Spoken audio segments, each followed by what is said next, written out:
My first real fur, because I done told my wife that I want me old good chinchilla, what do you call them thing? Boleros, okay? I want me old good one. And I'll be there with those there, you Peter bitches, to come near me and touch me, bitch.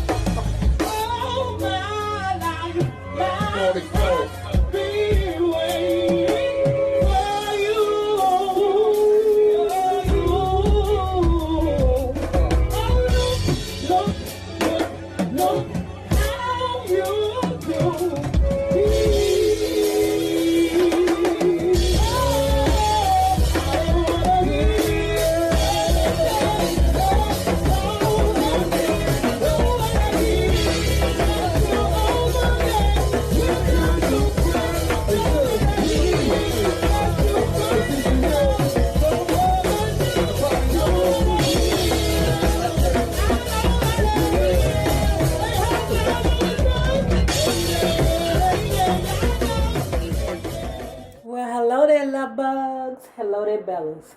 If you have not already done so, please remember to like, share to Facebook, subscribe, and visit uptopbeauty.com.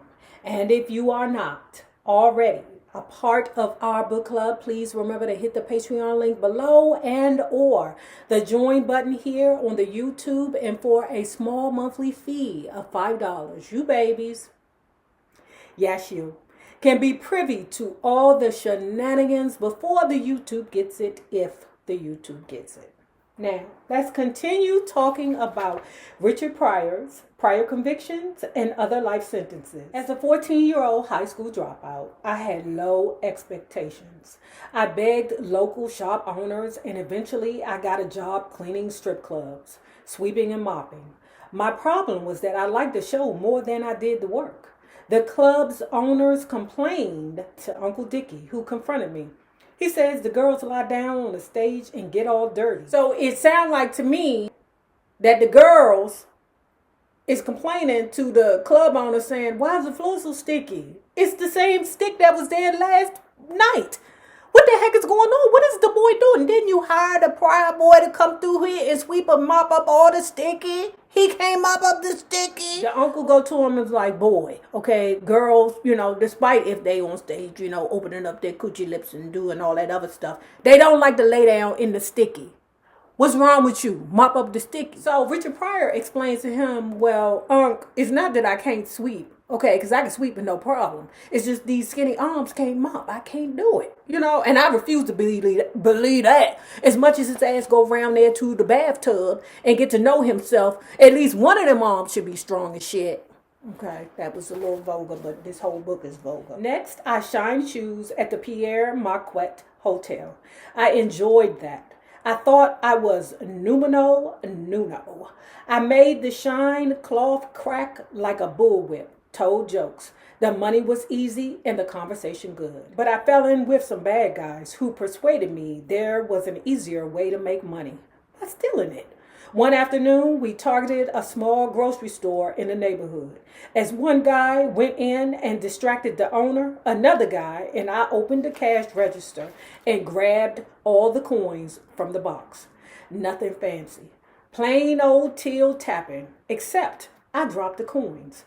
My friends ran. The owner calmly walked towards me, shaking his head in disgust. Boy, what the hell are you doing? He yelled. I froze because I saw my future. Yeah, you saw the future of jail or your pappy kicking your ass, okay? Because this was one of the stores that he frequented. Richard, okay. God, I'm telling you, this book is really helping me to understand dumbass little boys. My hands were straight up. There was nothing in them. I did one of those looks that said, who, me? Yes, you ninja. I'm talking to you. Put that money back. I put the goings back real nice, as if that would make it like nothing ever happened. I'm going to tell your daddy, he threatened. My so-called friends stood outside looking through the windows and laughing. And don't come back here no more, the owner added. That hurt because that was my favorite store. I went there all the time. About then, Dicky was picked up for dope and went to jail. I remember when the cops got him, he was holding a big box of counterfeit money. Right before they cuffed him, he set it on top of the garbage can, real calm. They never bothered to check it. He went to the prison in Michigan. He did about 3 years and came out a changed man. He said to me, Richard, I can only tell you one thing about prison. What's that, Unc? Don't ever go. After racking balls at Pop's pool hall and driving a truck for my dad's carting business, I finally got my first serious job at one of the local packing companies. I shook and folded hides and loaded them on the train that took them to Chicago, where they were turned into shoes, coats, bags, and shit. Oh my God. Stuff like that made me want to turn vegan with everything. Now, I can't give up my bags, okay? I can't give up my pocketbooks, okay? Now, I won't eat the animal, but I damn sure will wear the animal, okay? I will, I'm sorry. And I double dog dare one of you Peter bitches. When I get my first my first real fur, because I done told my wife that I want me old good chinchilla, what do you call them thing? Boleros, okay? I want me old good one. And I double dog dare you Peter bitches to come near me and touch me, bitch. It was nasty work. All that stuff got on me during the day. The rock salt, water, and whatnot. Froze in the cold. By quitting time, my pants were as stiff as a board, but the job was mine. I made money. I had the jingle jangle of possibility in my pocket. So, like I was saying, he downstairs, getting the cow skin and, animal hide, all that together, throwing it on the train to send it down to Chicago, okay? Now, he heard of a higher paying job where he was to be cutting up beef on a higher level, I guess, in the plant that he was working, right? He went up there to investigate, to look and see what the hell was going on. He couldn't take it. Remember, he chicken shit by his own words. One day I heard about a better paying position cutting beef. I went upstairs to where they did that shiz to investigate. However, as soon as I saw the guy hitting the bull in the head with the sledgehammer, he was like, oh, Jesus, can't do that. I can't do that job right there. The job that I can't do that job, right? So he was like, that's out of the picture. We will never be hitting a bull in the head with a sledgehammer. On top of that, he just didn't like bulls anyway because he didn't like the way they looked at him. I spent about half my pay at Yakov's liquor store, where I ate pickled pig's feet, drank ice cold beer, and bullshitted about the future. I didn't expect to stay employed at the packing company forever. Eventually, I figured on buying a pair of steel-toed shoes and punching a clock at the Caterpillar Tractor Company. Work pension, die, in between, I get fucked up and watch TV and maybe chase some vagina. Chasing vagina beats everything. And I ain't lying. At 17 years old, I started getting the, wang chang chang regularly. One was an attractive little package. She and I used to hide out in the garage of a house my family owned on Goodwin. It wasn't the Playboy Mansion, but it was kind of our private place. It was fun. Let me tell you what I don't understand, okay? Because this ain't happened to me, right? I don't know, Now, from what I understand, the gays love to wrestle, okay, with each other. That's foreplay to them. Wrestling, jumping on each other, playing, who can get who down, blah, blah, blah. I don't know. But that is foreplay with the men, okay? So when he said that him and the girl used to wrestle for 2 hours, I was like, what girl wants to wrestle for 2 hours with a boy unless eventually she's going to be,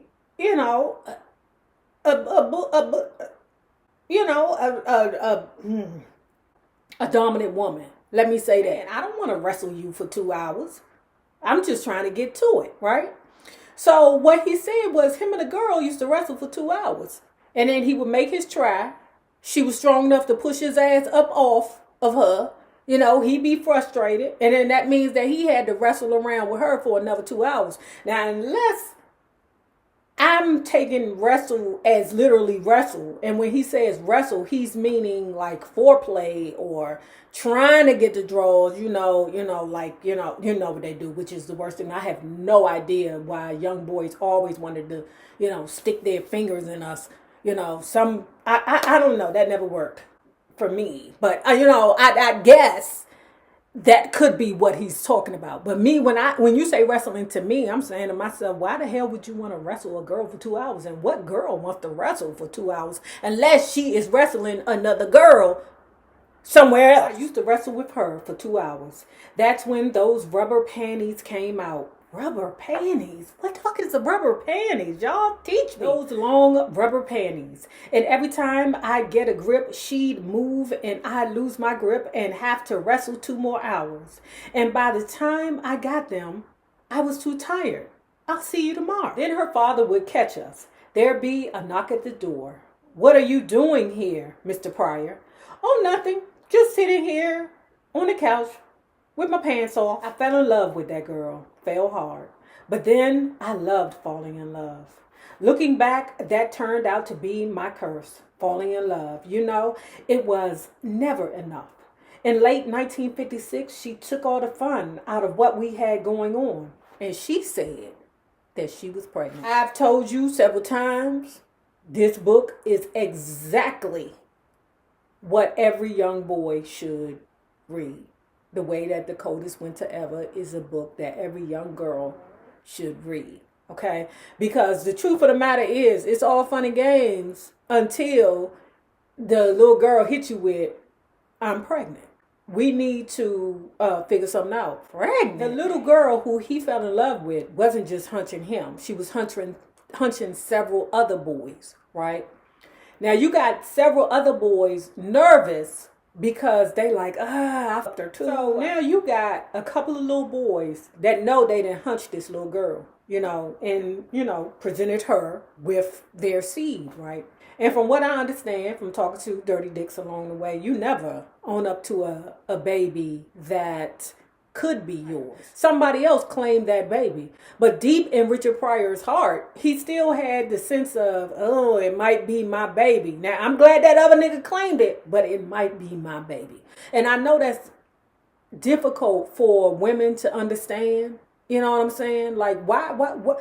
Even if it's a 2% chance that it's your baby, it could be your baby. So step up and take ownership. Go on Maury, goddammit. But as soon as the one guy claimed a baby, it was like relief across the board. And if I was a dude, if I was a dude and I wasn't ready for a baby and I know that I gave her my seed, I'm going to squash it. I'm just going to be like, I'm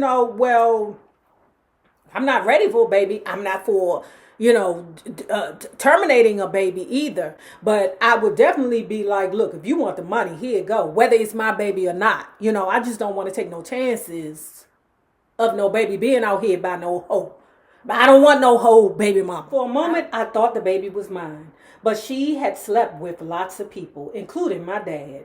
Damn. 9 months later, she gave birth to a little girl. My Aunt Maxine reassured me that the baby wasn't mine. A weight off my back. I was like, oh, somebody else claimed it. Thank you, Jesus. She said, yeah, I was out in the chicken shack and someone else said it was his baby. Well, that was all the excuse I needed. The little girl grew up with her mother and grandmother in Peoria. I saw her occasionally, and eventually we got to know each other. Not an ideal relationship, just the facts of life. In 1958, I volunteered for the Army. I asked myself, why did I do something like that? A chicken shit like me? I wanted out of Peoria. I wanted to see something different. No place in particular, just beyond, I talked before about a Vietnam veteran bailiff that I used to work with when I didn't work for him, but, I guess you could say we were peers because we all worked in the courthouse. But he said, he told me, 17 years old, he signed up for Vietnam as soon as he could because he wanted to get some different vagina. He was sick and tired of the regular vagina in his neighborhood. And he was an old fly dude. He was an old fly old man. You hear me? He was like, yeah, I was trying to get me something different, something new. And so young at 17 years old, what else are they thinking about? Besides vagina. Okay. And at this point in Richard Pryor's life, he's like, I want to just do something else. I'm tired of Peoria. Let me move on. I took the train to Chicago, went to the induction office, and spent the day taking tests. I must have done okay because right after I was sworn in. Basic training was at Fort Leonard Wood in Missouri. I received 8 weeks of plumbing school. Once again, I was covered in shiz. You got to think of the reality of what he's about to tell you. Okay, when I tell you this book is giving me everything. He said he went to this thing called Kill class, right? And it was a guy that was in charge of the kill class, right? Because he was a kill master, right? And what they said about him was that he had went into World War II. And he became such a killer that they was like, oh no, we can't put this ninja on the streets. This ninja will kill anything. Okay, we can't let him go. This ninja will kill anything and anybody. The military turned him into a killing machine, right? But they're trying to, take ownership of it and rectify the situation. Richard Pryor said that because they knew that the guy that was in charge of the class was so much of a killing machine that they couldn't let him on the streets. They had to hire him to teach this particular class, the kill class, to keep him in the military, to keep him off the streets so that he won't be killing people. Can you imagine how many people they let out on the street knowing that they were killing machines? Yes, because my uncle came home from Vietnam a fucking killer. Them damn Vietnam veterans don't have no problem with pop, pop, pop, okay? Not a one. Them Vietnam veterans are about 237 years old right now, but they will still shake that ass, pop, and put one in you. You hear me? My sister's father was a sniper for Vietnam. So I'm telling you, you better not fuck with her. That's what you don't want to do. His ass is about 93, but believe me, he will put one in your ass. I expected Germany to be a little freer, but the fraud lines were skinny rather than fat. And when I ventured to the section where all the bars were located, I found that out like 150 bars, only 3 let in blacks. Why should you have been surprised, Rich? Well, I was, because I thought all that shit was behind me. Eventually, the army turned me into a vicious killing machine. The transformation occurred in full 1 weekend night as our unit watched the movie Imitation of Life. The white soldier laughed at the wrong spots. Several of us finally took exception, including a big black soldier who got into a slugfest with the white guy. But my guy was a dumb mother hunchy in terms of fighting. The white boy seriously hurt my guy's ass. A crowd gathered. People wanted blood. We'd spent months training for combat, but this turned into the biggest battle anyone had come close to. And I knew my guy was going down if something didn't happen. From within the crowd of soldiers, I reached into my pocket and drew out a switchblade. Pushed the button. Flick. No one but me suspected anything. I waited for the right moment. Then I stabbed that white mother hunchy in the back 6 or 7 times. He didn't stop though. Kept throwing punches. As soon as I realized he wasn't going down, I ran the opposite direction, tossing the knife into the bushes on my way to the barracks. A while later, the white dude came in accompanied by an angry-looking MP. I peeked at the white guy's back. His t-shirt was shredded from my stabbing and soaked with blood. I thought, God damn it. I did that and he still didn't stop. Didn't even feel it. Why didn't he feel it? Not because he was drunk, baby, but because he probably was on that angel dust. Okay, you're welcome. He stared at me like that bull from the packing plant where I'd worked. Then he tore off his shirt. See what you did to me, chicken shit? He said, wasn't me.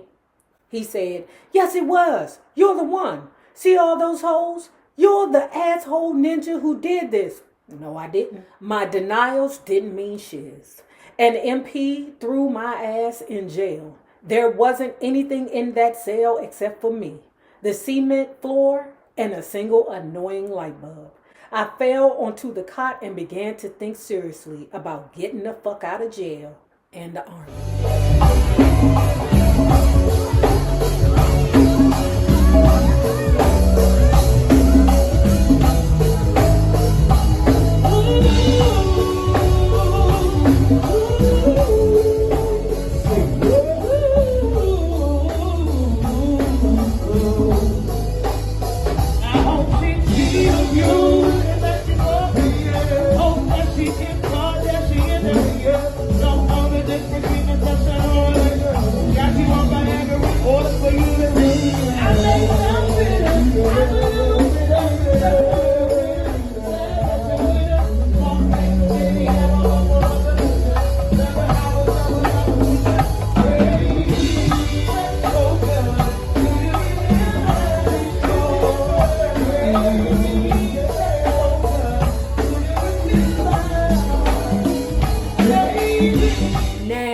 if you have not already done so, please remember to like, share the Facebook, subscribe, and visit uptopbeauty.com.